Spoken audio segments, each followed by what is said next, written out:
Salut à tous, bienvenue dans Fantasy Ballers, le podcast qui vous parle de Fantasy NFL. On est en direct ce lundi 2 décembre, bienvenue en décembre, pour le Fantasy Football débrief de la Week 13. Cette semaine, on a eu droit à des matchs de Thanksgiving dignes d'un vrai festin. Les Lions, les Cowboys qui ont régalé leurs fans, un match Bills contre Niners hier soir sous la neige, qui lui aurait fait pâlir d'envie Elsa dans la Reine des Neiges. Préparez-vous, on va débriefer tout ça avec humour et avec plein de bons insights également. À tout de suite.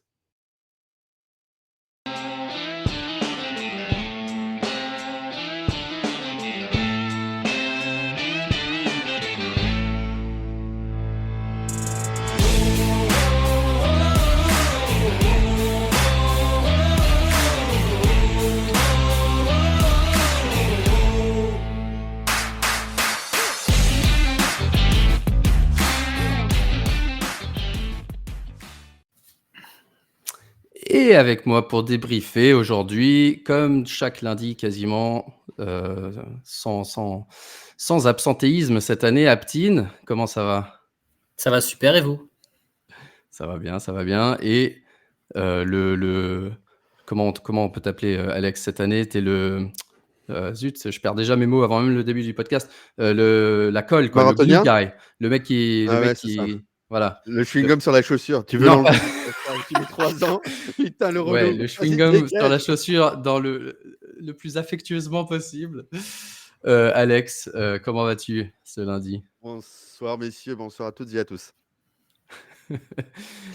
Et évidemment, nos followers habituels, je vois déjà Znoki, Jules NFL, Lucho, qui ne peut pas être là, mais qui peut écouter, Nimodo, Pierrot, voilà.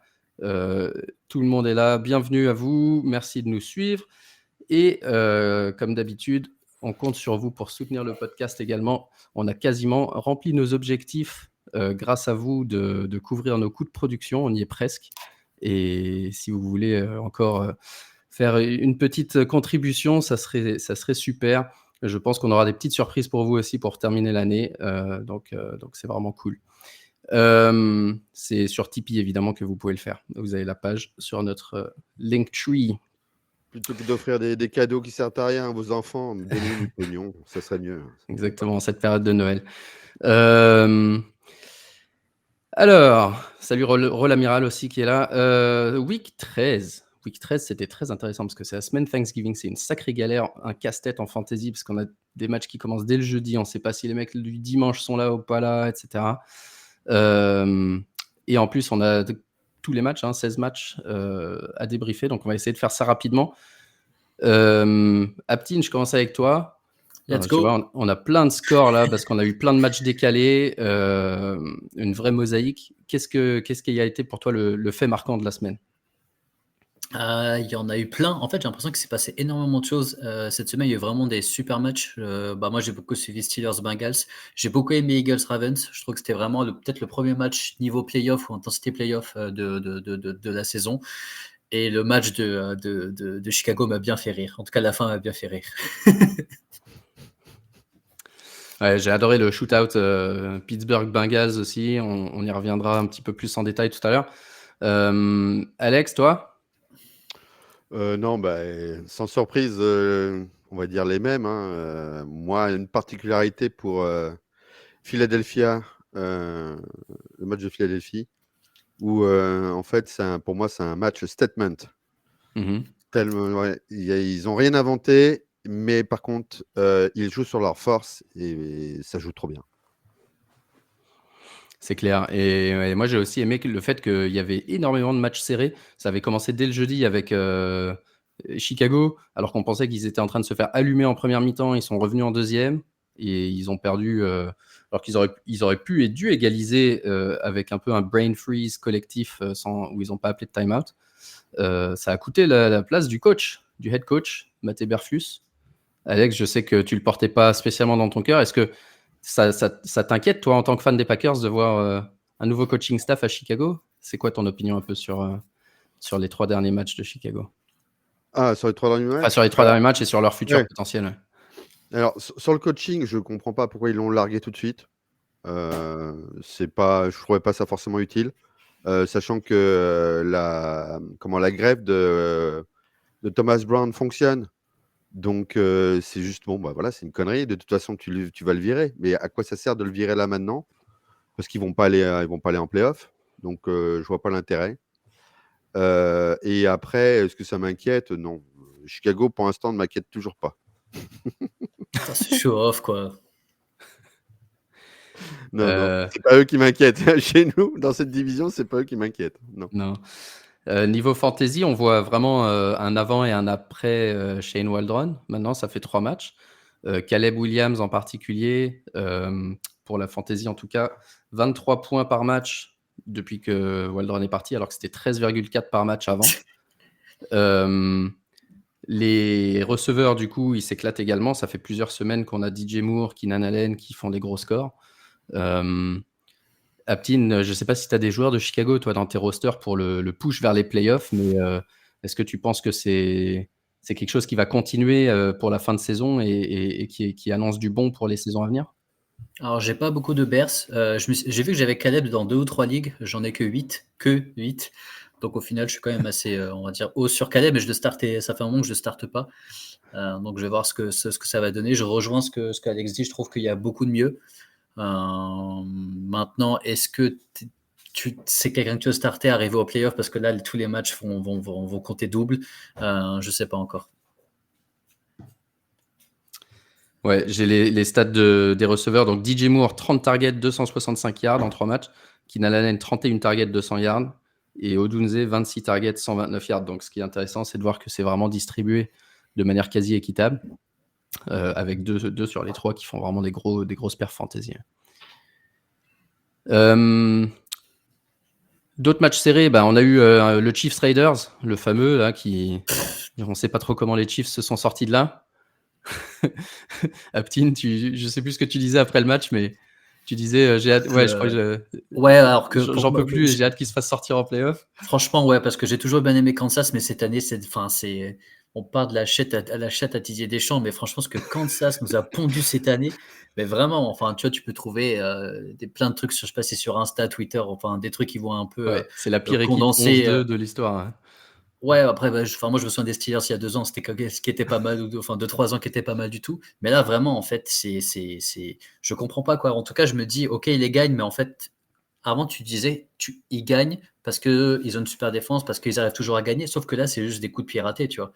Donc moi, je me dis vraiment arriver en playoff, ils vont pas gagner. La seule équipe, on va dire playoff qui est arrivée en phase 2, c'était les Bills, ils ont gagné un gros match. Donc moi, je suis assez inquiet pour Kansas d'un point de vue vrai football. Ouais, d'ailleurs, ça me fait penser, on en avait parlé, je crois, il y a 2 semaines quand ils avaient perdu enfin. Je me rappelle déjà plus contre qui, mais ils avaient perdu enfin un match. Buffalo. Et on avait dit contre Buffalo. Ouais. Et on avait dit est-ce que justement c'est le grain de sable qui peut un peu les faire dérailler comme les Eagles l'année dernière. Et effectivement, contre les Panthers, ils n'ont pas été ouf. Là, ils auraient probablement dû perdre parce que franchement, c'était même pas pour égaliser, c'était pour gagner 20-19 avec 3 secondes sur la cloque. Donc, Et même d'un point de vue fantasy, parce qu'on a pour parler fantasy, ouais. Mais il n'y a plus personne qui se détache. Enfin, franchement, Mahomes, c'est un QB2. C'est clairement pas un QB1. En tout cas, enfin, on parle beaucoup des différents scoring. Moi, je me fais littéralement laminer parce qu'il m'envoie toutes les semaines. Il rate énormément de passes faciles. Et ça se voit de plus en plus. Et Kelsey qui est beaucoup moins, enfin qui passe moins de temps sur le terrain. Noah Gray fait une superbe saison. Ouais. Sur les 2-3 derniers matchs, il se fait énormément target. Donc dans les ligues où il y a un premium tight end, il devient très intéressant. Maintenant, enfin Pacheco, il vient de revenir, donc Kareem Hunt repasse à la trappe. Enfin pour moi, il n'y a aucune, je sais pas qui startait dans cette équipe quoi. Non, c'est vrai. C'est vrai. Moi j'ai, à part même Mahomes, t'as raison, même Mahomes en one QB, tu te poses la question. Hopkins, tu peux pas. Kelsey, je pense que Kelsey, c'est peut-être le seul que tu startes parce que t'as pas le choix. Mais c'est ça. Ouais. Et puis le pire, c'est qu'il fait une saison pas horrible, Kelsey. J'ai pas sous les yeux le classement général des tight ends, mais je pense qu'il doit être dans le top 4.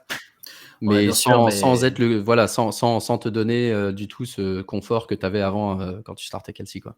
C'est ça.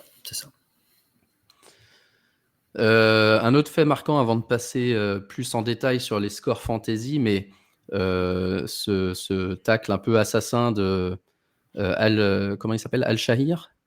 Ouais, c'est ça. Aziz Al-Shahir, Al-Shahir. Aziz Al-Shahir de Houston sur Trevor Lawrence. Alex, je voulais avoir ton avis sur ce tacle et sur est-ce que ça devrait être puni? Et si oui, quelle punition, quel genre de Je sais pas si punition t'as on vu, mais devrait Alex voir? il a demandé à la personne violente du groupe ce qu'il en pensait du tacle.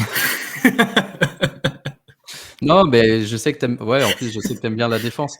Est-ce que Ouais. parce que la raison pour laquelle je pose la Tu sais question. qu'Aptin est défenseur à la base, hein. Oui, mais Aptin, il est léger, il est dans le backfield. Il est deep. Voilà, moi je suis très léger. Moi, Il est.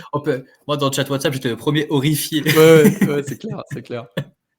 Bah C'est oui, clair. oui, c'est comme dit Aptin, en fait, on était horrifiés à vitesse réelle.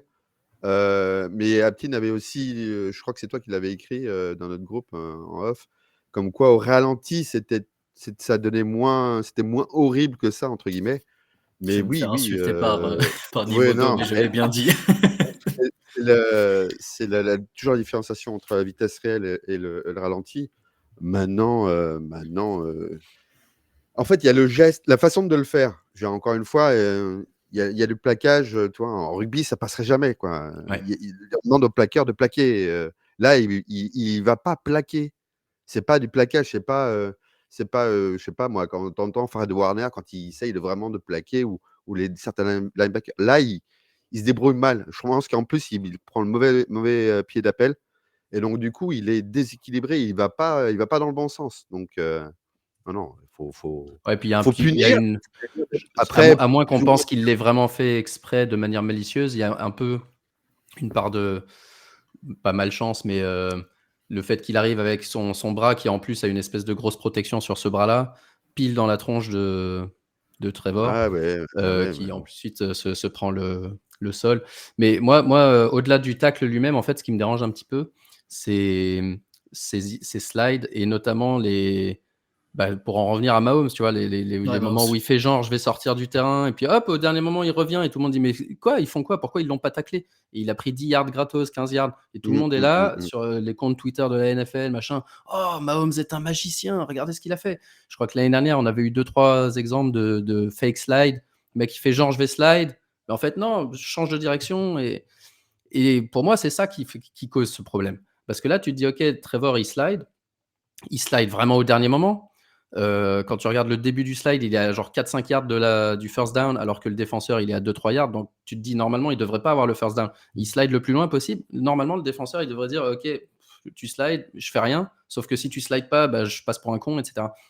Il faut, selon moi, pour éviter ça, il faut évidemment punir l'action défensive, qui est dangereuse, mais aussi punir quand les QB qui veulent être protégés font des choses qui prêtent à confusion comme ça. Et ça, pour moi, Ouais, c'est inacceptable. il y a gros débat pendant 2 heures parce que comment tu Ouais. veux punir un quarterback? Ça va être, complexe. D'abord, ils ont du mal déjà à suivre les règles de manière classique, les arbit là, au niveau de l'arbitrage, Ouais, non, quelquefois. je suis d'accord, mais Alors si tu rajoutes, une condition, alors l'équation de la tangente, les mach non mais, là, les arbitres, ils sont pas sortis de Normal Sup, quoi, les ou gars. alors, ou, ou alors tu pénalises pas et tu dis aux mecs de slider 3 yards avant s'ils veulent pas se faire démonter. Regarde, Tagovailoa, je l'ai vu quand il est revenu de cette dernière commotion. Et j'avais vu faire un slide justement et je m'étais dit, tiens, mais lui, il a slidé vraiment 5 yards avant pour être sûr d'être tombé à l'arrêt avant que le défenseur puisse le toucher et pas tomber en mode en espérant que le mec me tombe pas dessus en même temps, tu vois. Mais bon, je suis d'accord avec toi, c'est très délicat, mais ça vient du fait qu'on veut protéger les QB. Ça serait sur un running back, tout le monde aurait dit, ouais, c'est un tacle un peu dégueu, mais je pense pas que ça aurait le même. Comment dire, la même réaction, quoi.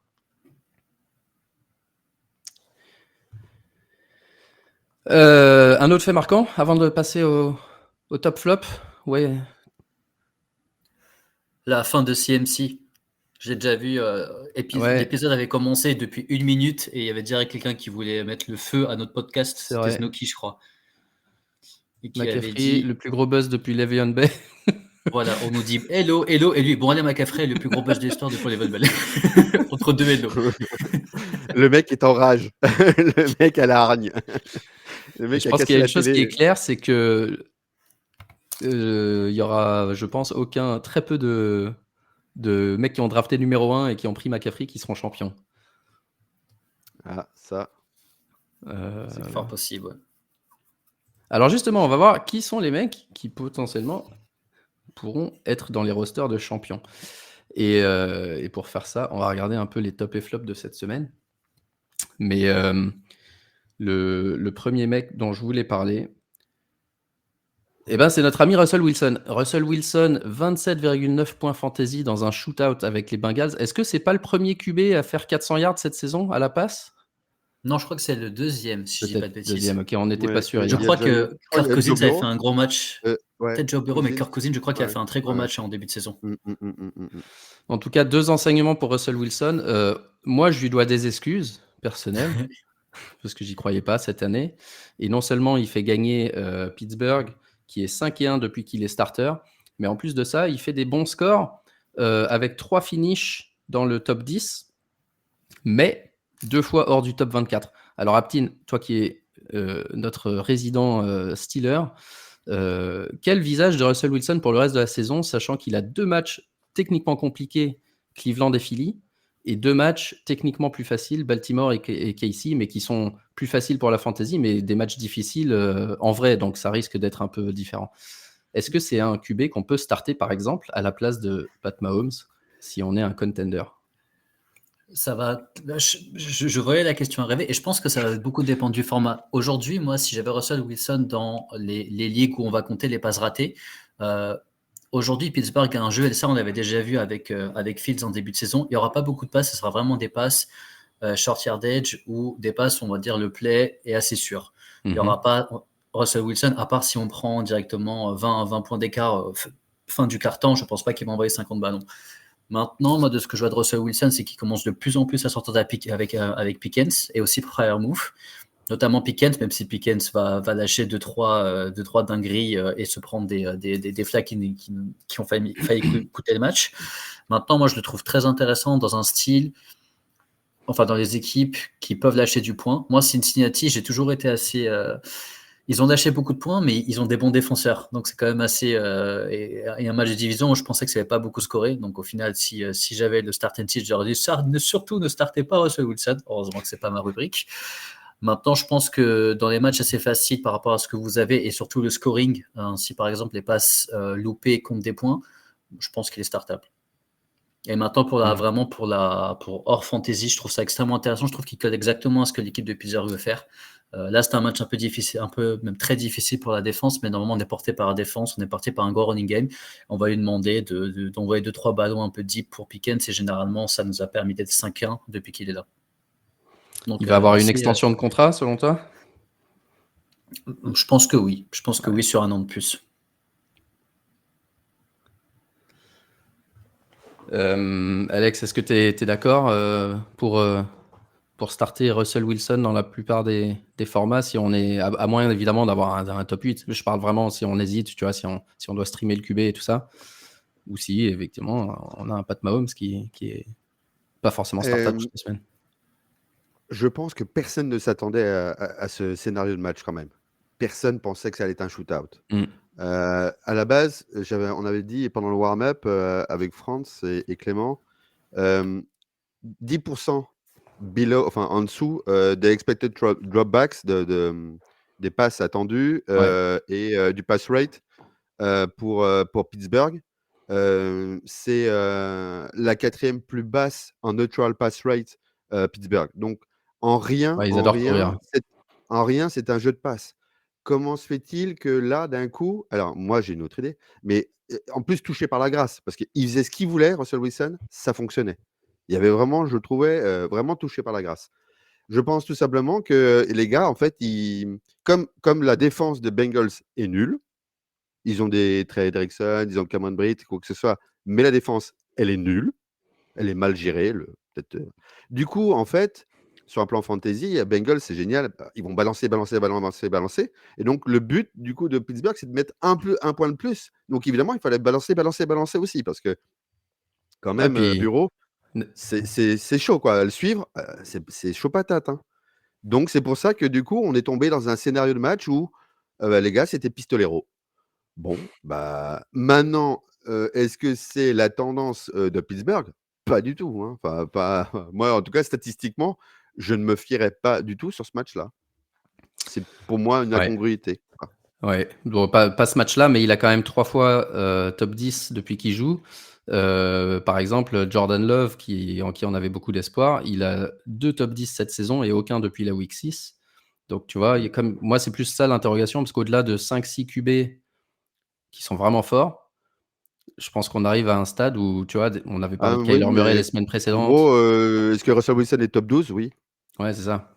Oui, top 12. Pas Maintenant, forcément. Donc ouais, à voir ouais. les match-ups. Il a 2 match-ups difficiles, mais pour les playoffs, ça peut être quelqu'un qui fait la Faut bien surprise. analyser les stats des défenses, en fait, en face, Ouais. pour les prochains match-ups. Parlons running back, si vous le voulez bien. Je disais avant l'antenne, je voulais identifier dans ce podcast des gens qui allaient nous aider potentiellement pour les playoffs, en étant, tu vois, le mauvais élève le premier mois quand tu arrives en septembre et qu'on te dit, il faut que tu te fasses bien voir par les profs, et que ça te donne du bonus pour le reste de la saison. Là, c'est un peu l'inverse. Ceux qui se sont fait mal voir par les profs en septembre, mais qui en fait travaillent super bien depuis le milieu du mois d'octobre, et on s'en rend pas trop compte jusqu'à ce qu'on regarde attentivement les stats. Et on a quelques exemples même dans cette liste ici.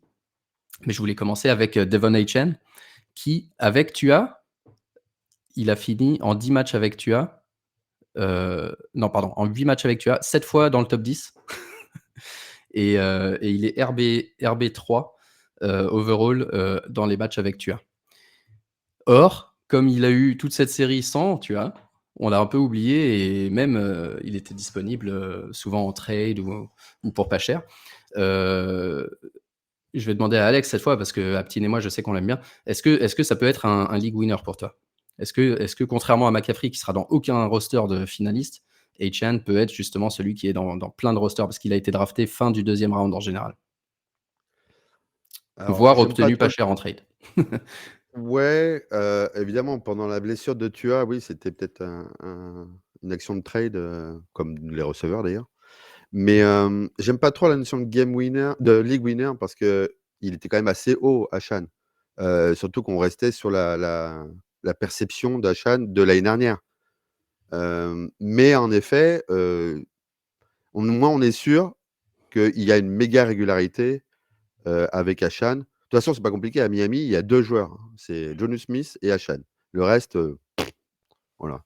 Mais surtout, sous Tua, Achane, c'est évidemment un gars qui, vu le script que fait McDaniels en plus à chaque match, je ne comprends pas du tout, mais bon, je franchement, Miami, c'est un vrai casse-tête à comprendre. C'est infernal, mais bon, bah, tant mieux, hein, tant mieux pour ceux qui ont drafté Achane. Moi, je le vois, ça me permet de pallier, en tout cas, pas mal de matchs bien pourris, de la part d'autres, d'avoir Achane, en effet. Ouais, 20 points par match 20 points par match sur ces 8 matchs en question. Donc ça le met ex aequo avec Joe Mixon, au niveau de Joe Mixon, et juste derrière Saquon Barkley, donc devant Derrick Henry, devant plein d'autres joueurs. Un autre qui, depuis week 6, fait parler la poudre alors qu'il avait commencé la saison un peu mi-figue, mi-raisin. Je me rappelle, on disait, est-ce que ça va faire partie des busts? Bijan Robinson, Aptin. Depuis week 6, 20,4 points par match.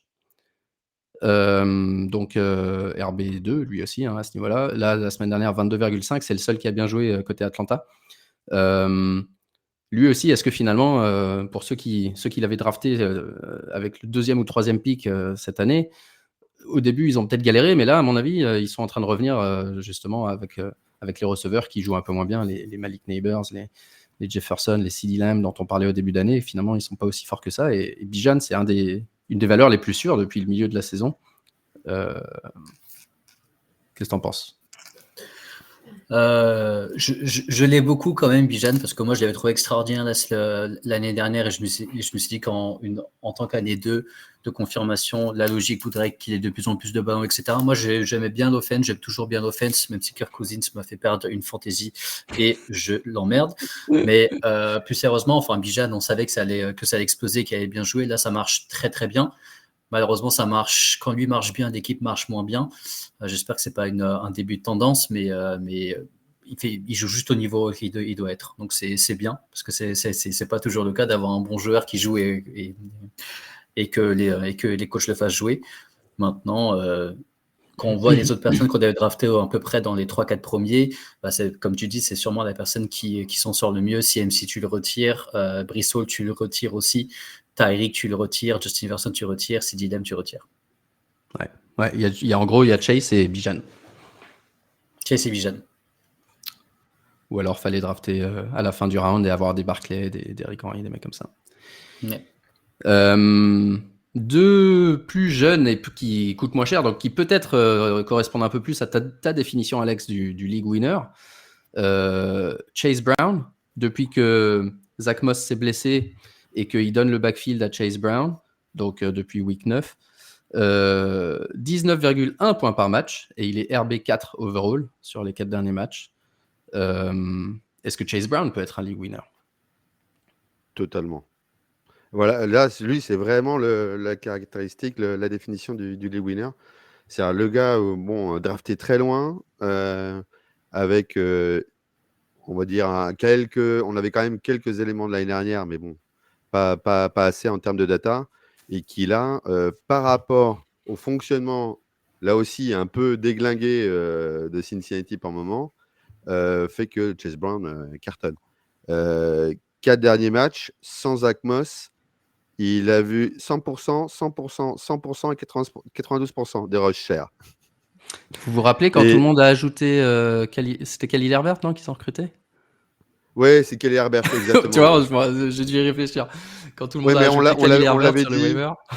Mais on l'avait dit tout de suite. Je comprends pas. On en avait parlé. Je sais plus quand. Ouais, quand il avait été transféré, on avait dit. Voilà, et on avait dit attention. Va pas disparaître. Ouais. C'est juste pour faire le roster entre guillemets, pour que. J'allais dire pour qu'il puisse sortir pour souffler, mais tu vois, même pas. Les 4 derniers matchs, il fait 100, 100, 100 et 92. Et il n'est pas en dessous de 19 PPR.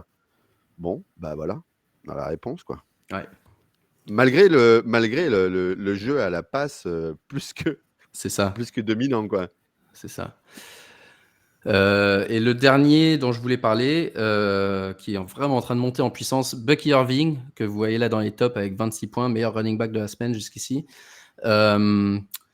Bucky Irving, depuis 5 matchs, il monte vraiment en puissance. Alors toi, je ne sais pas si tu as les snap rates sous les yeux, Alex, tu pourras nous le dire, mais il monte en puissance. Et là, pour la première fois, il a vraiment dominé le backfield en nombre de touchés. 29 touchés, 205 yards au total, un touchdown.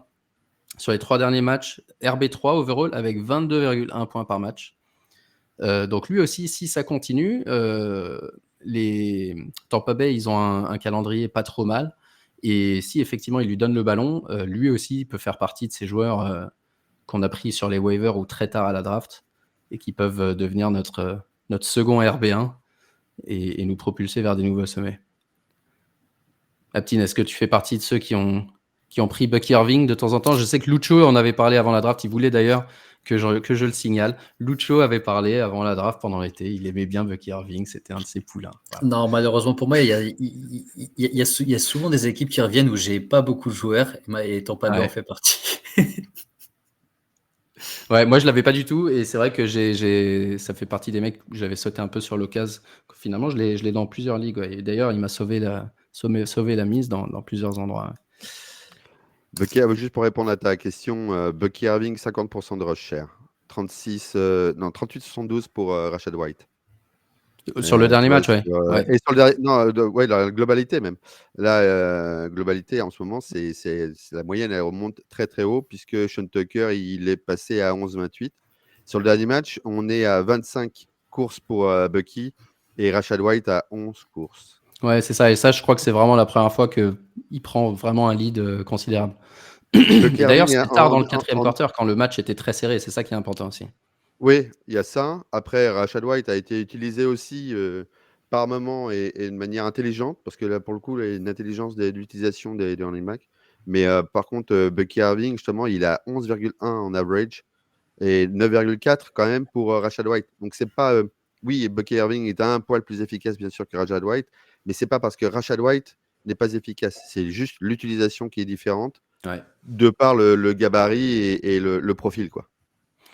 Ouais, et ça fera partie des joueurs qu'on analyse peut-être après la saison aussi pour savoir, tu vois, quels sont les traits de caractère de running back qui peuvent bien se transmettre en NFL. Parce que Irving, c'était pas un joueur particulièrement rapide. Il avait foiré son 40 yards en particulier au combine. Et beaucoup de gens disaient, ouais, mais il est plus rapide avec le ballon et surtout, il est intelligent. Et parmi ses stats, celle qui sortait, c'était vraiment sa note PFF au collège qui était largement supérieur à toutes les autres statistiques que tu pouvais voir, genre les yards par carry, les machins comme ça. Et donc, voilà, c'est important de le noter quand on évalue les rookies aussi, en même temps qu'évidemment, un backfield où il y avait Rashad White, où on savait ils avaient dit depuis le début, on veut mettre quelqu'un d'autre à côté de Rashad White, on ne veut pas qu'il ait le même volume qu'il a eu l'année dernière, etc. On savait que voilà, c'était une place prenable. Donc, ça confirme un peu quand on évalue justement les backfields, quels sont les mecs qu'on peut avoir. Chase Brown, Bucky Irving, c'était le b.a.-ba des mecs qui peuvent sauter leur titulaire même sans une blessure. Et c'est ce qui s'est passé. Merci Godwin de s'être blessé d'ailleurs. Parce que quand Ouais, même, faut relier à ça c'est par vrai. rapport au game script et l'utilisation. Tu vois, ça permet ça. Alors, dans les waiver All-Star, on a aussi un certain Bryce Young, 23,6 points hier. Je crois qu'Alex t'en a parlé. Alors, t'en avais parlé dans le warm-up, si je dis pas de bêtises. Ouais, j'ai fait de la provoque en fait. Dans le warm-up, justement, je parlais des Steelers et de Russell Wilson. Et moi, j'avais dit qu'en gros, je voyais pas plus de 20 attempts pour Russell Wilson. Blague, blague parce que voilà, quoi. C'est pour ça que je disais, on s'attendait vraiment pas à ce script. Et j'avais dit en blaguant à mes compagnons de podcast, j'avais dit vous préférez starter Bryce Young ou Russell Wilson en blaguant. Là, Franz, il avait mis un frein, il avait dit non, attends, attends, déconne pas quand même, Alex. Mais non, c'était pas complètement anodin cette provoque pour dire que Bryce Young a une valeur. Et c'est moi le problème de Bryce Young à l'heure actuelle, c'est que c'est pas ce qu'il réussit qui fait que je vais le mettre, c'est ce qu'il ne réussit pas qui fait que je ne peux pas encore avoir confiance en lui. Ouais. Quand on voit le nombre de pass attempts ratés et je n'ai pas la stat exacte, je l'ai vu, mais je n'arrive pas à la retrouver. Au niveau de la précision sur un certain short yardage, on n'est pas non plus avec une statistique de réussite exceptionnelle. Donc c'est pour ça que pour l'instant, il est là maintenant, tant mieux. D'ailleurs, déjà pour le joueur, parce qu'il est jeune et ça fait plaisir de voir quand même que tout part pas à la poubelle dans cette NFL du jour au lendemain, mais que par contre, sur le plan de la fantasy, c'est quand même pas encore hyper, comme on peut pas être encore hyper croyant en lui, quoi. Ouais, alors justement, je voulais être un peu provocateur et dire est-ce qu'on va pas commencer à réviser notre jugement sur la classe 2023 où l'an dernier, il y avait une star évidente, CJ Stroud, qui était arrivé même en dynastie à un moment, je suis pas sûr qu'il était QB1, mais il était au niveau de Mahomes et Allen en value sur Keep Trade Cut pendant un moment cet été.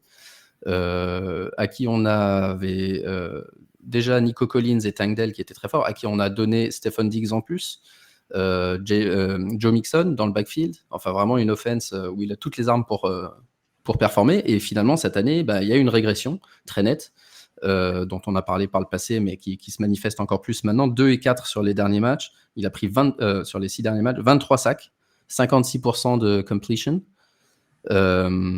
Et 4 touchdowns, 5 interceptions.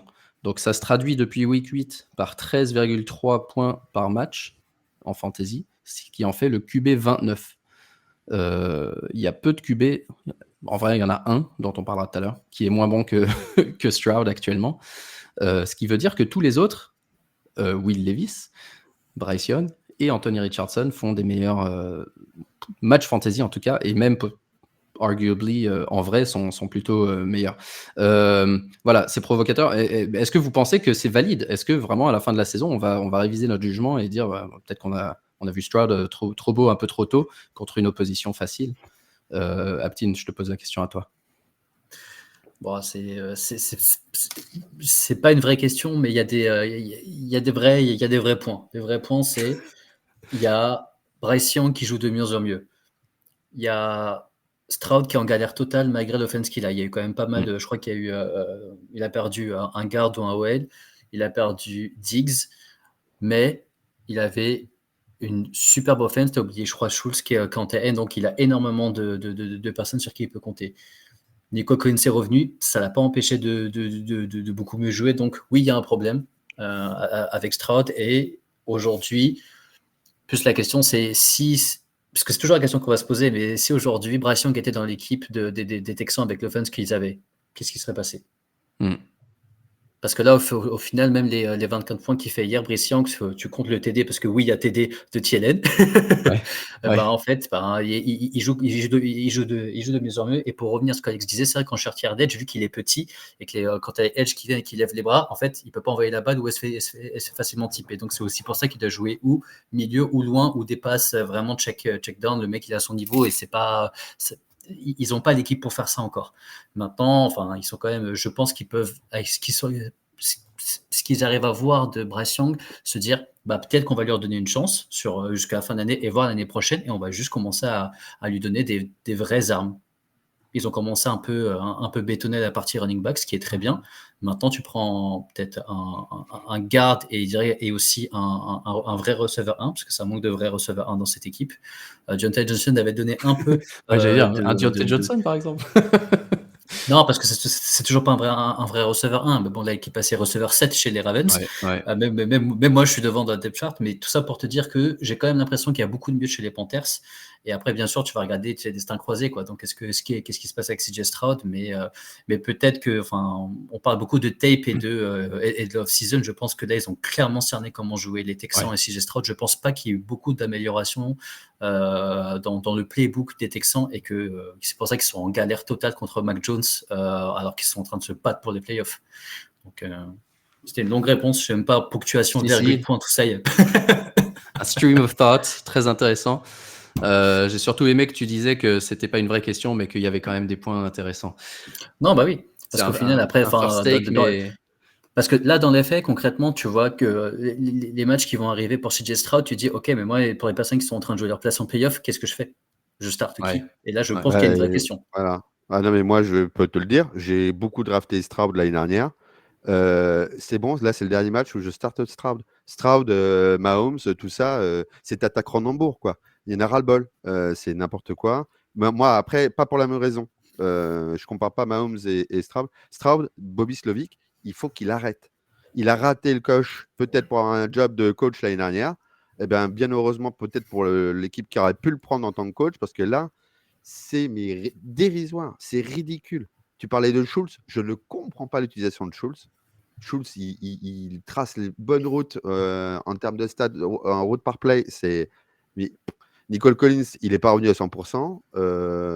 Non, il court pour sa vie. D'ailleurs, il n'a jamais autant bougé dans la poche, Stroud, que depuis quelques semaines. Non, c'est la cata. Ouais. Slovic est à la masse. C'est souvent ce qu'on dit, le plus dur, c'est pas de mettre ton premier punch, mais c'est d'en avoir un deuxième, quoi. Une fois qu'on a compris comment te contrer, c'est vraiment d'être capable de faire quelque chose de différent et que ça fonctionne. Mais effectivement, il y a plein de QB qui sont largement meilleurs, surtout sur les derniers matchs, à commencer par des QB qui étaient dispo il n'y a pas longtemps, Bo Nix, Jameis Winston, Russell Wilson dont on a parlé tout à l'heure, etc. Matt Stafford, qui sont meilleurs et qui vont probablement mieux finir la saison. Même Justin Herbert, etc. Je regarde. Drake May. Ouais. Fera toujours plus de points. C'est ça. Et puis restons dans les QB du coup, parce que j'ai dit il y avait un QB qui était moins bon que CJ Stroud sur les 5-6 derniers matchs. Ce QB s'appelle Kirk Cousins, qui c'est plus Captain Kirk. 4 interceptions dans ce dernier match, une défaite. Les 3 derniers matchs, 3 défaites, aucun touchdown à la passe, 6 interceptions et 4 fumbles pour un total de 7,7 points par match, qui en fait le plus mauvais QB starter actuellement sur les 4 derniers matchs. Donc, vous avez de la chance, j'ai pas pris le screenshot du mème qui circule sur Twitter, mais j'ai quand même mis le texte. Est-ce que c'est le moment de faire rentrer le Penix?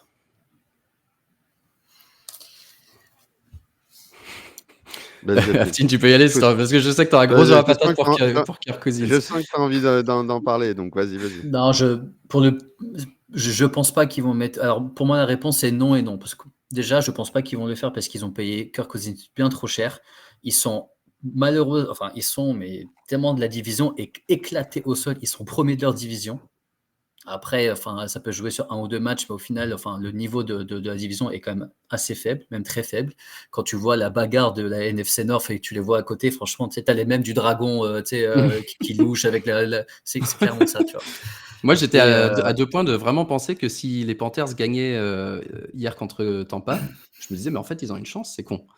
Ils ont une chance de C'est ça gagner qui est bien avec la fin de d'aller en saison. playoff. Là, ce qui est vraiment marrant, c'est la fin de saison. Il y a beaucoup plus de matchs interdivision, intradivision, et c'est là que ça devient vraiment, vraiment marrant. Maintenant, est-ce que tu peux mettre Phoenix aujourd'hui? Clairement pas. En fait, là, déjà, tu as payé Cousins tellement cher que tu vas dire si je le fais, enfin, vraiment, je m'affiche. Ouais. Aujourd'hui, au final, on se dit quand même que le fameux rebound, il devrait arriver. Il a quand même la même équipe avec vraiment des bons joueurs, même si Kyle Pitts, je le retire de la rotation. Le mec, il joue de moins en moins. Non, mais vraiment, de match en match, il joue de moins en moins. Si c'est un running play, il n'est pas sur le terrain. Tellement il s'est pas bloqué. Donc, Rooksy, là, c'est peut-être qu'on va lui faire une balle, mais vu qu'il est pas ouf, tu mets un linebacker dessus, il fera le taf. Ouais, il a eu 2 targets, 0 points dans ce match. Et 4 matchs qu'il est invisible. Les derniers matchs de Kirk Cousins ont été dégueulasses. 10 balles perdues, tu l'as dit, je crois, 6 interceptions ou je sais pas quoi. Et 4 fumbles, mais il les a pas tous perdus, mais 4 fumbles. Ouais. Il les a pas tous perdus. Très grosse défense, les Chargers, on peut en dire ce qu'ils veulent. Pour moi, c'est un Steelers 2.0. Ça marque pas beaucoup. Herbert, en gros, au lieu d'envoyer 5 milliards ou 4500 yards, ils vont en envoyer 3000, mais ils vont gagner des matchs parce qu'ils savent l'utiliser. Et ça, c'est les vrais coachs, les types Harbaugh, qui savent vraiment faire jouer les équipes, juste ce qu'il faut pour qu'ils gagnent. Maintenant, moi, je ne pense pas qu'il va y avoir un changement de QB chez les Falcons. Je pense qu'ils vont garder Kirk jusqu'à la fin de l'année, voir ce qui va se passer. Ils ont quand même les bons assets pour rebondir et surtout la diff qui fait qu'ils peuvent finir premier. Je pense que vraiment, là, tu fais une croix sur Kirk malgré les matchs dégueulasses qu'il est en train de te faire. C'est vraiment foutre en l'air ta saison. Ouais. D'autant plus qu'il y a le match revanche qui arrive contre Minnesota. Ça peut être à double tranchant. Soit il se relance, soit il se prend la défense de Brian Flores dans la tronche. Ouais. Une excellente def. Et s'il se prend la défense de Brian Flores dans la tronche avec une nouvelle défaite, et tu te dis, on a quand même un coup à jouer. Le seul truc où je te retrouve pas, c'est... Alors, tu dis, ils passeraient pour des idiots parce qu'ils ont payé Cousins énormément. C'est pas faux. D'un autre côté, ils ont aussi payé Penix énormément avec le pick 8. Et c'est justement ce qu'on se disait au moment de la draft. Qu'est-ce qu'ils font? Ils viennent de payer Cousins et ils prennent Penix. Si tu perds 5 matchs d'affilée alors que justement, tu es une division prenable et tout, peut-être c'est le moment de mettre Penix parce que tu dis, de toute façon, on est en train de perdre la division.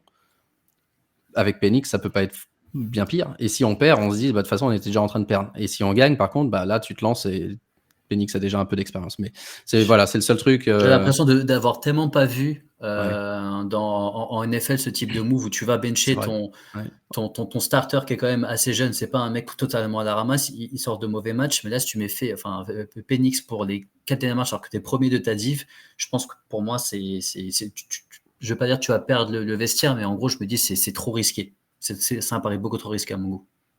Je crois qu'en plus, ses cousines, s'il a apprécié de ses collègues, c'est pas un mauvais bougre. Donc, le vestiaire. À manger, tu m'étonnes. Il va. Oui, en plus, il va.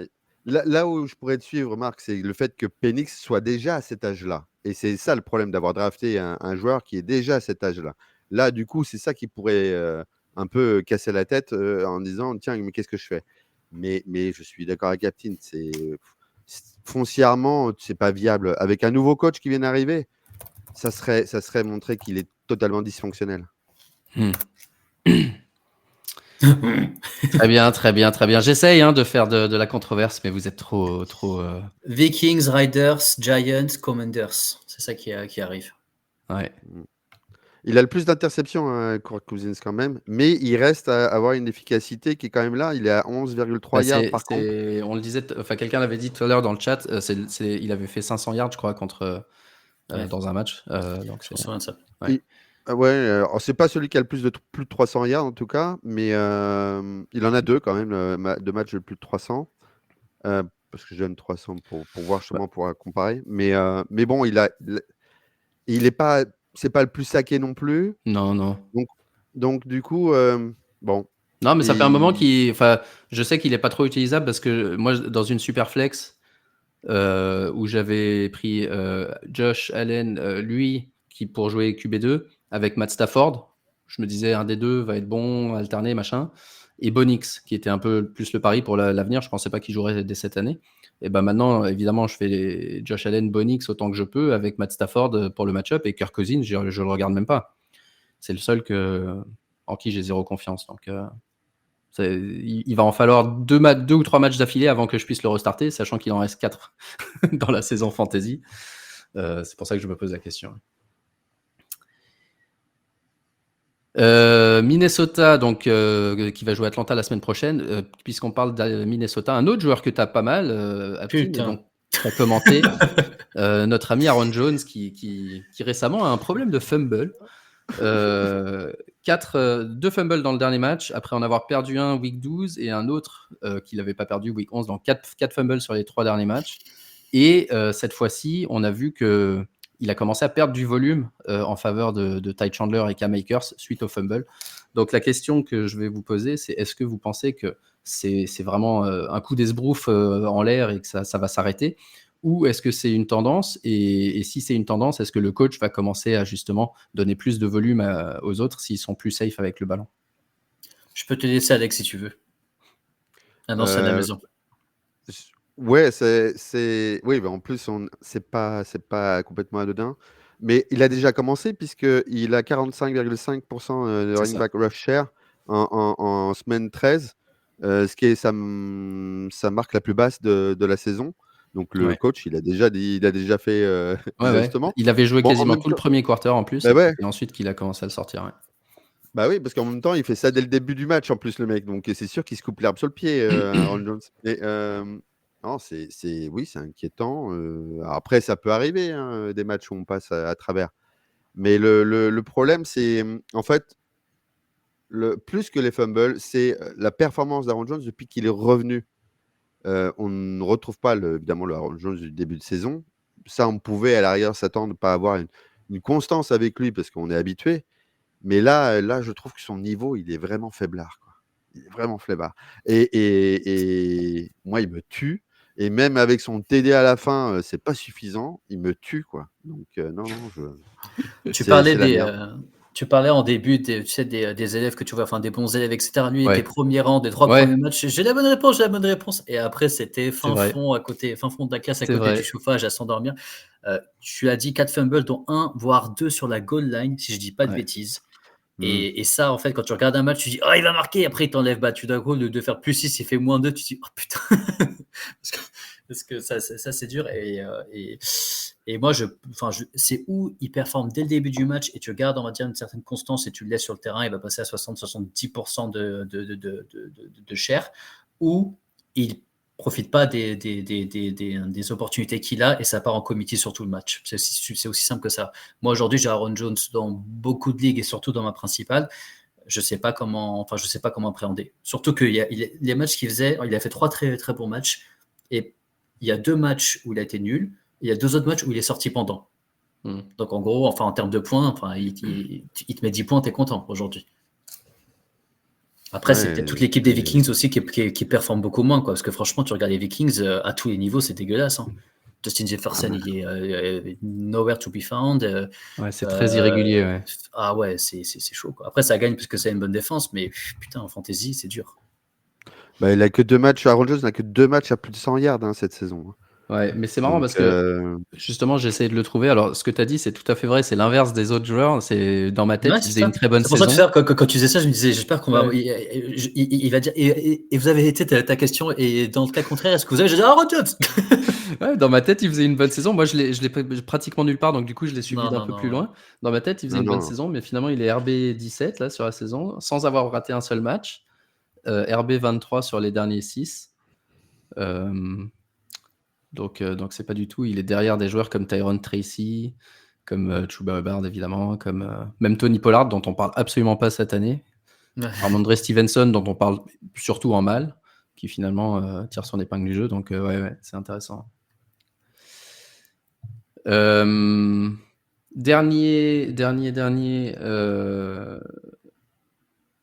running back, ouais, c'est ça. Dernier running back dont je voulais parler, on a eu le retour de Isaiah Pacheco. Tu en as très rapidement parlé tout à l'heure, Aptin, quand on parlait de Kansas City. Quel impact sur le backfield des Chiefs, sachant que le premier match, ils ont fait un split quasi 50-50 entre lui et Hunt, avec Samaje Perine sur le third down.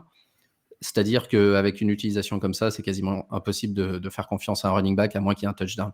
Donc, est-ce que vous pensez que c'est le premier match de Pacheco, ils l'ont fait revenir, ils ne voulaient pas lui filer 25 ballons dès le départ. Est-ce que ça signe la mort de Hunt ou est-ce que ça va être un committee inutilisable jusqu'à la fin de la saison? Alex, je te donne la main. Tu penses quoi pour ces joueurs-là? Je le verrais comme la réponse A. C'est-à-dire qu'en gros, Pacheco, ils ne l'ont pas trop utilisé parce qu'en même temps, il s'agit d'aller justement. Parce qu'à mon avis, Andy Reid, il n'est pas stupide. Hein. Il voit bien quand même que le jeu produit, c'est pas oufissime. Donc les playoffs, ça ne servirait pas de se faire sortir au premier tour. Donc du coup, parce qu'il a fait qu'un snap de plus qu'Isaiah Pacheco, mais Hunt, il a quand même couru 2 fois plus de routes, Ouais. 20 contre 10. Donc du coup, Hunt est toujours considéré. Maintenant, c'est dans vue de faire revenir Pacheco en tant que running back numéro 1. Je reste persuadé. Et donc la question, c'est à quel moment ça pourrait être le cas pour le starter dans nos équipes? Parce que Aptin, toi, je te voyais hocher la tête. Je pense que tu n'as pas trop confiance ni en l'un ni en l'autre. Ouais, c'est exactement ça. Après, en fait, ça revient à ce que dit Alex. Ils vont lui donner 1 ou 2 matchs pour s'assurer de pas lui donner un trop gros workload, donc pas utilisable, tout simplement. Kareem Hunt, pas pareil, tu vois, il est 4e de ton flop, donc ça veut dire que quand bien même tu as un Pacheco qui est à 50%, il n'aura pas le workload qui va lui permettre. Donc, si tu veux miser sur un touchdown de 1 des 2, voire 1 des 3, bonne chance. Surtout qu'ils font plein de plays bizarres sur la goal line. C'est pas Ouais. juste, c'est pas touche-push, c'est parti, tu sais qui va marquer, tu vois, ça va être ah tiens, vas-y, je feinte de passe, et au finalement, c'est Noah Gray qui va attraper la balle et qui va courir. Moi, je reste loin du backfield des Chiefs jusqu'à la fin de l'année, je pense.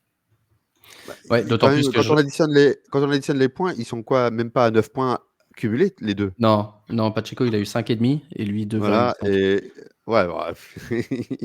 Non. Donc, non, mais Et je regarde leur calendrier là pour terminer l'année. Et ils ont fait plus que toute l'offense des 49ers. Ouais, c'est vrai qu'on n'a pas parlé des Niners dans ce podcast, mais ça mériterait presque un sujet à part entière. Il y en a 3 là dans les flops. Et il pourrait y en avoir un On vous quatrième. enverra un vidéo de Lucho qui va dire c'est compliqué. Ouais, c'est compliqué. Purdy, c'est compliqué. George Kittle, c'est très compliqué. Ouais. On a joué sous la neige, c'est compliqué.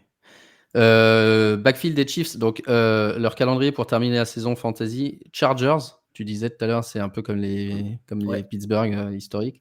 Cleveland, toujours une bonne défense, notamment Ouais. contre le rush.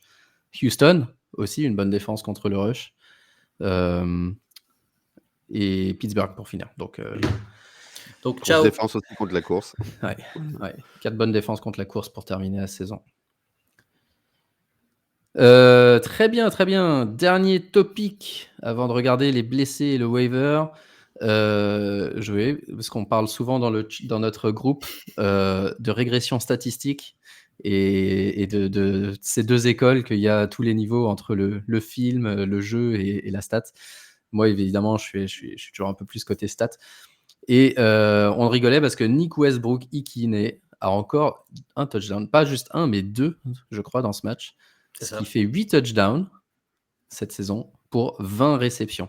Un touchdown toutes les 2 réceptions et demie, ce qui est absolument incroyable et techniquement ne devrait pas se poursuivre, mais on ne sait jamais. Et donc, je voulais juste donner cette stat-là. Un touchdown tous les 2,5 catchs. À côté de ça, on a Trey McBride qui a 92 targets, 73 réceptions et toujours 0 touchdown. Et si on regarde les expected fantasy points de PFF, McBride, par rapport à son utilisation, là où il a été targeté sur le terrain, etc., devrait en avoir à peu près 4,5. Donc, il a un déficit de touchdown de 4,5. Et un autre qui n'a pas marqué de touchdown malgré plein de targets depuis le début de l'année, depuis week 3 en particulier, c'est Malik Neighbors. Pas de touchdown depuis week 3. Mais lui, par contre, si on regarde les expected touchdowns sur PFF, depuis week 3, il devrait en avoir que 1.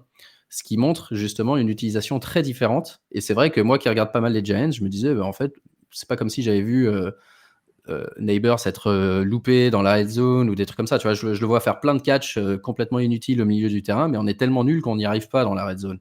Alors que Arizona, c'est différent. Donc, je pense que Arizona pourrait finir, enfin McBride en particulier pourrait finir très très fort si tout d'un coup il commence à scorer des touchdowns. Et inversement, Westbrook-Ikhine, pour moi, ça continue à être de l'esbrouf, même si ceux qui l'ont rajouté doivent être contents. Aptin et Alex, l'un de vous deux, est-ce que vous voulez me contredire? Est-ce que vous pensez que c'est le talent ou l'utilisation spécifique sur certains plays qui fait qu'ils sont autant au-dessus ou en dessous de leur total de touchdown attendu? Vas-y, Aptin. Moi, je pense S'il y avait que, Nico, il nous contredirait. Mais vas-y, Aptin. en fait, ce qui est assez marrant dans l'équipe des Titans, c'est ils sont un peu, je vais pas dire all-in, mais il y avait 20 points d'écart. Enfin, ça commençait comme un film de cul, tu sais. Enfin, je crois que c'était qui? C'était Washington qui était en train de mettre une fessée. Ouais. Tu disais, oh là, ça commence à devenir gênant à regarder. Pour moi, les Titans, ils sont un peu en train de se dire qui on garde, qu'est-ce qu'on fait pour l'année prochaine. Et si tu veux, pour que Will Levis sorte un peu du lot, il est obligé de jouer deep. À la course, enfin, il peut très bien courir, mais il ne le fait pas. Pollard, il n'a pas l'impact. Donc, en gros, c'est aller à un moment quand il y aura 3-4 TD, les mecs, ils vont s'endormir, le DB, tu vois, quand ça va être un peu de la manne, 1 contre 1, des personnes dans la boîte, deep, et ça a Parce l'air que de c'est plutôt ça, bien les marcher. touchdowns de Westbrook-Ikhine, c'est que des busted coverage C'est sur que du deep. c'est ça. En fait, c'est du 1 contre 1 et en fait, tu vois qu'il n'y a pas de safety qui est de ce côté. Et à un moment, quand tu prends 3-4 TD, tu sais que tu vas à un moment en abuser, tu vois, enfin, d'envoyer beaucoup de deep, etc. Je pense que personne regarde, à part peut-être les fans des Titans, les matchs des Titans en entier. Mais je pense que quand même, il y a énormément de deep qui sont envoyés. Et au final, il suffit juste qu'une, voire deux soient catchés pour que le mec il fasse un très gros score. Je pense que pour les personnes qui jouent beaucoup l'upside en mode. Ce running back, si je le start, il va ramener 3-4 points. Je préfère me mettre un Westbrook qui peut potentiellement ramener 16. Mais il faut que je sois prêt à avoir un 0. Je pense que les personnes qui le start, ils se disent c'est vraiment la définition de boomer bust. Ouais, je suis d'accord. Après, c'est un peu l'arbre qui cache la forêt parce qu'il a en fait il a un EPA qui est pas le pire, hein, comme en Will Davis, parce que en termes de, j'en avais parlé pendant le warm-up, il a un ratio de folie entre les interceptions et son pourcentage d'accuracy en termes de passe, parce qu'il est très accurate, il est très précis en termes de réussite, hein, c'est stats, mais bon, après, non, mais Ikhine, c'est un truc de folie parce qu'il est quand même targeté que 3,2 fois par match quand même. Ouais. 20 réceptions sur toute la 20 saison et réceptions il a sur, 20 autant de réceptions sur 38, donc bon. Non, quasiment autant de McBride, tu touchdowns sais que que Jamar McBride, Chase. en fait, il a un touchdown, McBride. Tu le sais, ça? Non, 0, Mais c'est ce que je disais. si, il a un touchdown sur un fumble recouvert Ah en oui, end oui, zone. exact. Mais il a pas un receiving ouais, c'est vrai Non, ça. Mais il a pas de c'était la receiving blague. touchdown, ouais. C'était la blague en disant si, il a un TD. Non, mais en fait, c'est un fumble recovered en end zone. Mais Putain, je suis en train de me dire c'est quoi le schedule des Titans. Je me suis dit si à un moment ils jouent les Bengals, ça va être marrant. Et je pense pas qu'ils vont les jouer. Bah, en fait, ils le jouent. Donc ça peut être dans 2 semaines, ils vont. là, ouais. Ah bah voilà. Ouais, parce que je pense que le coach, Jaguars, quand même, Bengals, Colts, Jaguars. il envoie la sauce parce que c'est ce que je dis, je sais plus, je posais la question, même s'il vient d'arriver, est-ce qu'il est capable de garder son job, celui-là? Parce que franchement, ce que proposent les Titans, alors bon, après, ils n'ont pas un effectif de folie, hein, ça, je l'admets, mais bon, c'est dur, hein. C'est vraiment rude à voir. Ouais. En moyenne, en NFL, les receveurs, ils ont un touchdown tous les 12,7 réceptions. Et Ikhine, c'est toutes les 2,5. C'est ça. Depuis week 6, les leaders en touchdown, c'est Jamar Chase, 8. Nick Westbrook-Ikhine, 8. Et ouais. Ensuite, t'as St. Brown et McLaurin. Et même DeMarcus Robinson, 6, tu vois. Parce que lui, c'est pareil. Lui, c'est un peu la fouine des touchdowns. Et c'est le mec, quand les deux autres étaient blessés, il faisait rien. Ouais. Et par contre, quand les deux autres sont blessés. Et t'as des mecs, en gros, quand ils passent première option, Ouais, ils y arrivent c'est pas. plus du Ouais. tout. Ils n'y arrivent pas, quoi. C'est vrai. Très bien, très bien. Les blessures de la semaine, on en a eu évidemment une importante, une majeure. C'est Niners time. C'est On parle des Niners là maintenant, c'est bien. Ouais, 49ers time. Le curse Madden, bel et bien là. Christian McCaffrey blessé au genou, probable fin de saison, c'est pas encore 100% sûr. Mais du coup, il aura 0 touchdown cette année. Après avoir fait son année absolument exceptionnelle l'année dernière. Est-ce que vous mettez tout ce que vous avez pour Jordan Mason s'il a été droppé, ou est-ce que vous êtes circonspect à ce stade de l'année? S'il est dispo, moi, j'y vais. Il faut que tu puisses pallier là, parce qu'au final, si tu as Il vide CMC, le ça veut dire chargeur. franchement, ouais. Parce qu'au final, là, s'il te reste des sous, il va te ramener une dizaine de points. Tu prends, quoi. Tu prends. C'est marrant parce qu'on revient, parce que franchement, ça a été quand même le fil rouge de toute la saison, quand même. Ouais. Le McCaffrey, Jordan Mason et Guerrero, parce que je suis désolé, il faut mettre quand même Guerrero dans la Guerrero, balance ouais. de la discussion. Ouais. Lorsqu'on avait Jordan Mason qui fonctionnait, à un moment donné, alors ça, version comme d'hab avec Shanahan, c'est-à-dire qu'on se dit ah ouais, j'ai pris le league winner et tout, génial. Voilà, il peut revenir très tard, c'est pas un problème avec ceci. Et puis d'un coup, il y a Guerrero qui arrive, que moi j'adorais en université. Je l'avais dit, c'était un joueur, mais bon, j'aimais pas le landing spot, comme souvent notre sujet avec Marc. C'est le problème, c'est le landing spot. Et là, du coup, on revient à la case départ.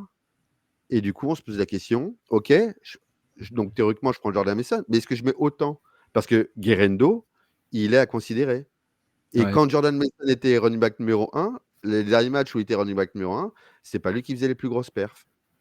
Donc, Ouais. Parce que là, j'ai ces stats sous les yeux, et effectivement, alors ça revient à ce qu'on disait sur le mois de septembre. Il avait démarré absolument en trombe ses 4 premiers matchs. Mais ensuite, les week 5 à 8, bon, il s'était blessé à l'épaule à un moment, mais les week oui. 5 à 8, avec cette blessure à l'épaule, il était rentré dans le rang. Ce qui fait que finalement, sur sa période de starter, il avait fait en moyenne 12,3 points avec RB 17. Donc, est-ce que c'était cette blessure à l'épaule qui l'a gêné, etc. Il y a eu évidemment Guerrero qui s'est mis à plus jouer. Et ça correspondait aussi à un moment où San Francisco était un peu en galère. Donc, est-ce que c'est un joueur qui n'a pas ce deuxième coup de poing, comme on dit? Une fois qu'ils ont vu un peu ses tendances, les coordinateurs défensifs, ils ont analysé ses tendances, ils ont su le contrer. Ou est-ce que, au contraire, c'était plus une question de blessure et tout ça, et il pourra finir fort, sachant que là, il a des matchs relativement faciles. Chicago, Rams, Miami. Par contre, Détroit, Week 17, ça faudra éviter. Mais ouais, moi, je suis avec toi, Aptine. Je pense que là, si tu as encore un peu de thunes, tu vides le chargeur sur Jordan Mason. Vu la tronche des waivers qu'on a depuis 5-6 semaines, c'est la première fois où on a un gars qui aura un rôle assez certain. Je voulais que je rafraîchisse la mémoire quand même. Ouais, vas-y. En termes de. Sur week 8, donc CMC n'était pas là. Jordan Mason, 6 rush attempt. Guerrero, 14. Ouais, bah, c'était la seule fois. Week, C'était. week 6, non, week 6, 9 Mason. Ouais, mais parce que Week 6, c'est Guerrero, la fois où il s'est 10. blessé. Week Oui, 6, mais il s'est c'était blessé. la. Oui, mais alors moi, je suis désolé, la gestion de la blessure de Shanahan sur les joueurs, je me pose vraiment des questions parce qu'il était blessé, mais en même temps, il était au bord du terrain. Rappelle-toi, il était sur le vélo en Ouais, je train de. sais, ça avait Ouais. même gueulé en disant c'est peut-être En disant, un. mais Ouais, qu'est-ce qu'il fout Shanahan? Donc, ouais. ouais, non, non. Ok. Moi, je Ok. propose que ce soit Shanahan qui parte en hier. Mais bon, après, ça, c'est mon avis. Mais... Je pense que ce serait intéressant, mais juste un truc, en fait, là, c'est moi Ouais, qui suis en train de penser, mais je suis en train de me dire que si par exemple tu es en playoff et que tu vois, tu as une position de flex ouverte et que les SF, en fait, il faut que ça soit lié à ce que SF lâche un peu la saison et du coup se dit sur un dernier match, Guerrero, on te fait jouer tout le match. Ouais. Moi, ça, franchement, c'est possible. c'est possible. Et là, pour le coup, je me dis vraiment, si tu fais un truc de 150 yards et tu dis que tu vas être hypé de ouf pour la saison prochaine, moi, vraiment, je suis en train de me dire que sur le prochain résultat d'SF, s'ils perdent et que là, je crois qu'ils vont passer peut-être à 4-8 ou enfin peut-être à 5-9. non, bah, ça fait plus. 5-9, donc en gros, normalement, playoff, peut-être, enfin même je pense que les playoffs, c'est peut-être déjà fini de se dire, ok, donc là, la saison, elle est foutue. On va voir ce que vraiment les jeunes ont dans le ventre, et c'est typiquement le genre de match où le mec il peut faire 150 yards et te faire marquer de plus de points quand t'es en playoff.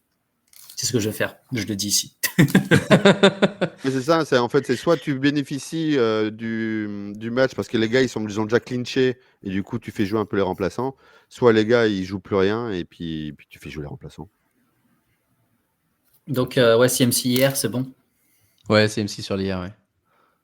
Ce qui, je crois, fait fin de saison, parce que c'est la deuxième fois, mais même si ça fait pas fin de saison, ça fait fin de saison pour nous, pour la fantasy. Merci, Christian. Ah ouais, c'est ça, ouais. Quelques autres blessures. Taysom Hill, ça aura été le feu de paille, malheureusement. Fin de saison pour lui, confirmé. Je suis pas sûr qu'il y ait un vrai bénéficiaire parce que c'était le seul joueur qui restait vraiment côté Saints. Austin Eckler et J.K. Dobbins, ils étaient sortis déjà la semaine dernière. J.K. Dobbins, on a vu le premier match avec Gus Edwards, Kimani Vidal. Pas grand-chose ni de la part de l'un ni de la part de l'autre, donc pas d'enseignement. Ah, c'est On marrant, je l'avait dit, pensais hein. sur Taylor, je pensais que Eckler, il allait se faire remplacer par Gus Edwards, et je me disais, bah ouais, c'est Chargers. Non, mais en excuse-moi, ouais, c'est... fait... Oui, c'est vrai. Ouais, je me dis, ouais, ça se tient, mais attends, mais Eckler. Donc ouais, entre Gus Edwards, Kimani Vidal, pour ce premier match, il n'y a pas eu trop d'enseignement parce que c'était un match un peu très très défensif. Ouais. Je maintiens à dire Gus Edwards est nul et Kimani Vidal, c'est même pas. Je suis même pas sûr que ce soit, comme je disais, à se tâcher vraiment en Ouais. redraft. Ouais, je suis d'accord. Je suis totalement d'accord. C'est ça, sont les comités de deux mecs qui veulent pas prendre de lead et qui Ils sont veulent pas pas prendre le ouf, lead. Non, puis ça matche trop bien. Herbert, le jeu qu'il mène. Oui, ils vont faire quelques attempts par-ci par-là, mais puis de temps en temps, il y a Haskins qui aura aussi une goal line et qui te mettra un TD Ouais, alors que voilà, tu ouais. ne pensais pas. Donc ouais, c'est trop dur. Alors, dernière question pour finir. Pas besoin d'expliquer. Rapid fire. Si vous devez ajouter un gars, un running back pour Stash, pour vous faire gagner une ligue en playoff, Blake Corum, Braylon Allen des Jets, Tyler Algier, Zach Charbonnet, Ray Davis ou Isaac Guerrero. Vous avez peut-être déjà répondu à la question tout à l'heure, du coup. Aptin. En fait, je vais dire Guerrero et aussi Allen. Désolé, il y a deux, mais en fait, c'est exactement le même. Pour moi, c'est exactement le même scénario. C'est une équipe qui va sûrement, pas fumble, mais qui va juste abandonner la saison. Et on voit que Brandon Allen prend plus de place. Après, Hall est blessé. Et en tout cas, il revenait, on va dire, assez gentiment de sa blessure. Mais qu'est-ce que tu vas aller risquer de voir, enfin, de blesser un Hall en fin de saison, alors que quand Brandon Allen joue très bien. Donc, en gros, j'irai ou sur Allen ou sur Guerrero. Désolé, il y a deux réponses. Ouais. Braylon Allen, moi, j'ai un souci avec lui, c'est que les Jets, ils sont vraiment de plus en plus nuls. Et surtout, s'il n'y a plus Rodgers, j'ai même pas confiance dans l'offense. Donc, même si ils mettaient Brissol de côté, Vous trouvez pas qu'ils nous ont fait une Shanahan sur la blessure de Allen? Parce que d'un coup, la blessure, elle est à pop-up comme ça. On n'en a jamais parlé pendant la semaine. Et puis d'un coup, on dit, en fait, il a joué blessé. Qui, Braylon Allen? Non, Brissy Hall. Brissol. Si, Brissol, On avait il vu, avait je raté crois. un entraînement tôt dans la semaine. Ouais, il avait Oui, raté mais un bon, entraînement, c'est c'est sûr, certain. pas au point d'être utilisé comme il a été utilisé et de Non, faire mais ce ça, je qu'il a crois que fait, c'est quoi. juste qu'ils sont pas bons. Bon, ça va, enfin, il a passé peut-être la moitié du temps sur le terrain. Après, c'est juste que peut-être en plus en goal line, tu le voyais pas. Je crois qu'il a juste pris les 2 points au final. À moi, il y avait une transfert à 2 points, c'est lui qui l'a mise, mais enfin, tu voyais plus dans le jeu, c'était vraiment Brandon qui était en lead, j'avais l'impression. Mais allez. Ray Davis, non, hein, enfin. Et toi, Marc? Quoi?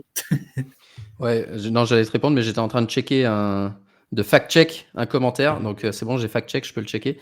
Jordan Mason, breaking news. Jordan Mason a été foutu sur la hier, en même temps Oh, que Christian putain. McCaffrey. Pardon. C'est Allez, on sorti. met 200 Donc, les deux balles running sur backs sont Guerrero. partis. Donc, je Allez, renouvelle. c'est Voilà, cut. On revient 5 minutes en dehors. Est-ce que tu empties 200 ton chargeur balles. sur Isaac Guerrero? Allô, Oui. j'aimerais mettre mon PEL. C'est possible, j'ai combien sur le PEL? Mon Dieu, mon Dieu, mon Dieu, mon Oh my Dieu. Deux God. running backs qui sautent d'un coup. Ça, c'est... Voilà. Ah là là là Et là en plus, là. franchement, moi, j'ai pas beaucoup fait de moves sur tous mes trucs là. Je vais me Ça va, donner ma heureusement qu'on Vider fait les le émissions le chargeur. lundi. T'as tout le mardi pour vider le chargeur, quoi. Ouais, pour Donc, du répondre à coup, je ta réponds. question en rapid Ouais, fire. Alors, ouais, juste rapidement, vas-y, vas-y. je pense, Bah non, à part Guerrero, hein, parce que la question ne se Ah bah pose du coup plus. Guerrero il compte plus, On va ouais, dégager, ouais, un bah stash. ouais, Guerrero, ouais, Il est je dirais starté. peut-être Blake Corum.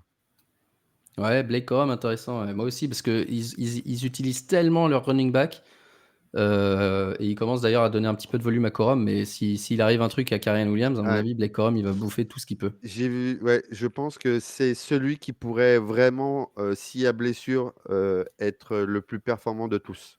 Ouais. Parce que, bon, Al-Jair, c'est un peu le cas, mais on le sait, quoi. Théoriquement, on l'a déjà Bah ouais, staché. ouais, on le sait, mais bon, on le sait, mais c'est utile quand même. C'est Oui, vrai mais que on l'a Corum, on déjà sait staché. pas. C'est-à-dire que Corum, on ne sait pas. Corum, on sait pas, mais du coup, ça donne envie.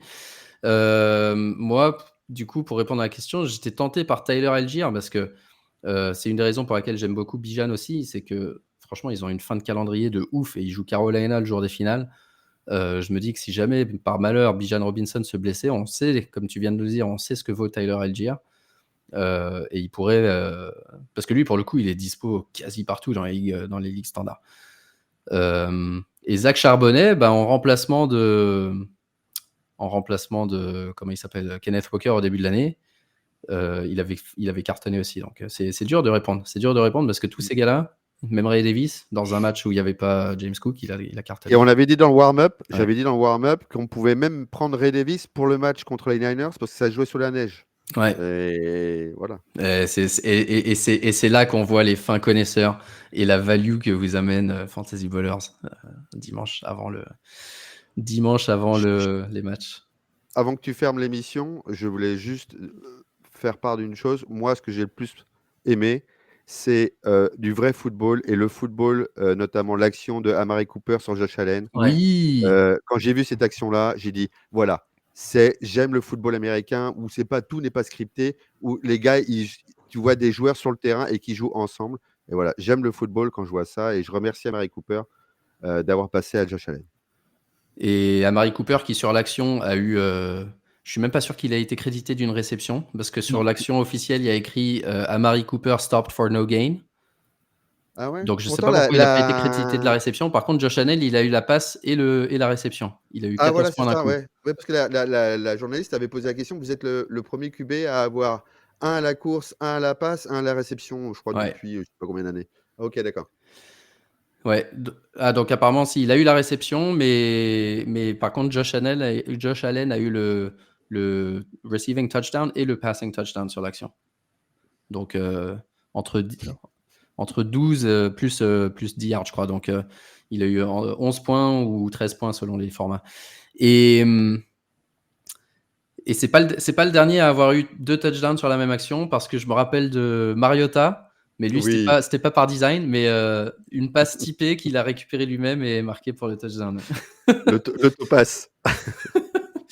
Josh Allen a fait ça avec beaucoup plus de grâce avec Amari Cooper. Mais c'est vrai que l'action a été folle. Très bien, sur ce, s'il n'y a rien à rajouter, merci beaucoup, comme d'hab, hein, à tous ceux qui nous suivent et à vous, Aptine et Alex, pour Attends, je pour fais mes waivers. vos analyses pointues. Donc on récapitule, on vide le chargeur pour Isaac Guerendo. On a encore 24 heures pour le faire. Continuez de nous envoyer vos questions, vos partages d'expérience, ce dont vous voulez qu'on parle dans nos 3 émissions par semaine. Hein. On fait ça pour vous à la base, donc si vous avez quoi que ce soit dont vous voulez qu'on parle plus, je sais qu'on nous avait demandé IDP un peu avant la saison. C'est pas toujours facile parce qu'on passe déjà pas mal de temps à parler de l'offense, mais éventuellement on pourrait faire un segment IDP par semaine ou des trucs comme ça. Et puis on vous dit jeudi pour le warm-up, excuse-moi, le halftime show, c'est ça, jeudi? C'est exact. Avec comme d'hab un invité de la communauté. N'oubliez qui pas de faire vos rosters Vous s'il l'avez vous déjà? plaît. Ouais, faire vos rosters, même si vous êtes mathématiquement éliminé dans vos ligues et tout ça, faut pas être celui qui fausse la course au playoff parce qu'il en a rien à faire. Ne soyez pas ce mec-là. Continuez jusqu'à week 14 à faire vos line-up. C'est la dernière fois. Après, pour les playoffs, on vous laisse tranquille si vous êtes éliminé.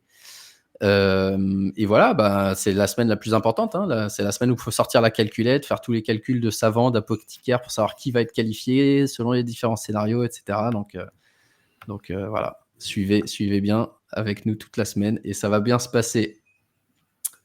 Allez les gars, bonne soirée et à très bientôt. Ciao, ciao.